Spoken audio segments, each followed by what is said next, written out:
وقتی که جنگ شهروندی بود بسیار روزای خیلی و وزنینی بود که هر یک از عهده این کار برآمدن نمیتونست. لیکن همه روزای وزنینی را یک آدم پیدا شد که سیر حرکت، سیر فکری و اندیشه آینده میدیدگی رسپوبلیکا را امام علی رحمان که در اون وقت رئیس اوبسپالکوم ولایت کولو بود. بعد اما 16 ده دعوت کردن همه دپوتاتایی که نو تشکیل شد و دپوتاتایی که کهنه بودن خیلی قریب که اشتراک نکردن. از آن جمله در همه صف اونا خیلی ما دپوتات نبودیم. همشون ویتران مهنت جنگ گذشته و حافظه مملکتی نو دعوت کردن. قطار دیگر رو پیشنهاد کردن، مجلس کشوندن. خیلی امام علی رحمان رئیس پریزیدم شورای عالی انتخاب کردن. همونجا اشتراک کردگی و طرفدار آمدن که تیزتر همه جنگ همه گوشه و کنار بس شود، صلح همه عیان کنن، آدما با کارو مشغول شوند. گرسنگی بود، تشنگی بود. یک آدمی در کار بود که همون آدم عهده همون قینگری های همون دوره ببروید، هم گرسنگی و تشنگی و دیگه. همه لیاقت امام علی رحمان شد پرزیدنت محترم ما. گشته کردیم، مکتبا همه محکمن، هیچی نمیخونه، دیوالو همه غرنبیدگیان، خانه شکستگی، خانه غلطیدگی، رم که دردش مونده است دیگه هیچی نیست. در خانه بداریم که زنه کمی خیلی مولکش بستگی شده است. بعد یک کودک کشیده است و یک تشیجه. بعد شبه پراندن، بچهش پیشش نموده است.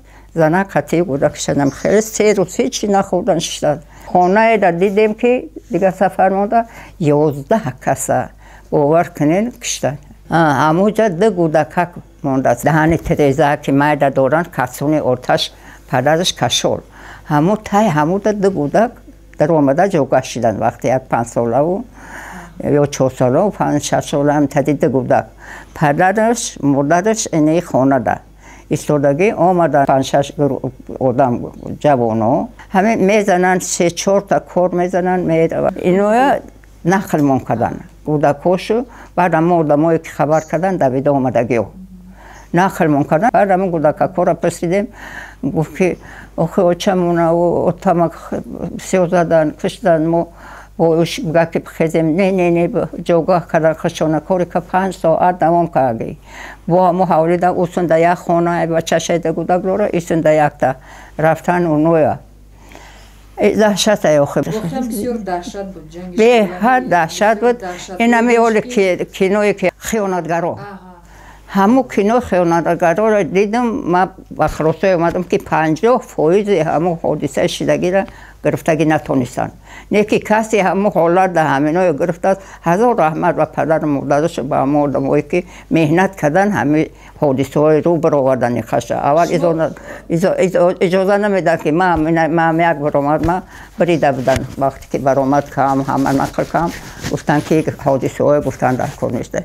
چی با در کار نیسته؟ گفتن در کار که بفهمن آدم. باور نمیکنه نه اینجا اگشتگی موده است، نه اینجا پولیچه سرلیچه. این گودک دید چی در رفتیم دیدم در اومدیم دید ملوت کده ده تا گودک سوده دیگه هوش ما ای کمیته دبدم.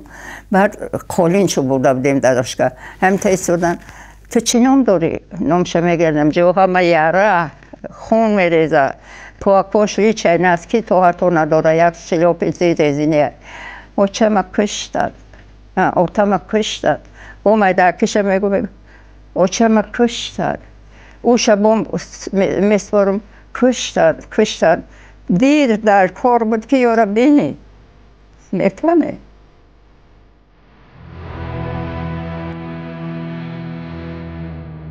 همینو برای پیش گرفتن که اول که یک زحمت کشیدن. دیگه این که سردار دولت رهبری کرد و همین را به دست گرفته.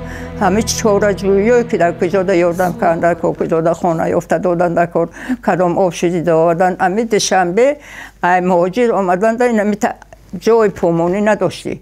اینا تو همه جا همش می رفتیم. همه کاری برای پیشروی رفتگی اکتیف جمع کردن، مورا جمع میکردن، جوانای جمع میکردن، سفارش میدادن. ای کدام مملکت چی آدم گرفتن دکار؟ آخه که آدم دکار بود که آدم ببرویه. صد با شکرانه خدا که بر اومدن. ما باید همه اینا بدونیم، بفهمیم. وقتی که این مجلس آشتی ملیشی در مسکو چی کردن، آشتی کردن، کمیسیه آشتی ملی اومدن، بعد اومدن غلبه خطی که هم زین پایه تمرد فرامده از دست امام علی رحمان همه قرصک آدم بسیار و گلی بسیاری که تصور کنین که و ایرپورت پوری آدم شد پیشوردگی دیدن.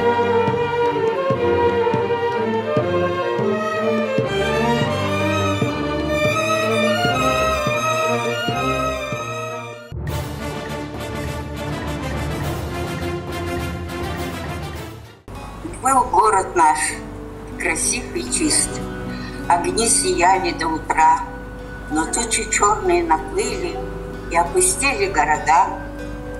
Поля не спаханы годами, остановились поезда и разлетелись кто куда, сестра и брат и сыновья. Народ поднялся на борьбу, еще не зная, что с ним будет, за кем пойдет, чего забудет. Ведь с детства знали мы неправду, что отправляли поезда с дарами солнца и труда совсем в иные города. Народ прозрел, хотя и поздно, расправил плечи и взглянул глазами юными на мир. Начать пора нам строить мир, а сыновья пусть пашут мирные поля, и пусть исчезнут навсегда кровавые черные слова, косос, душман и джамуза. Пусть льются песни соловья, домой вернутся все друзья.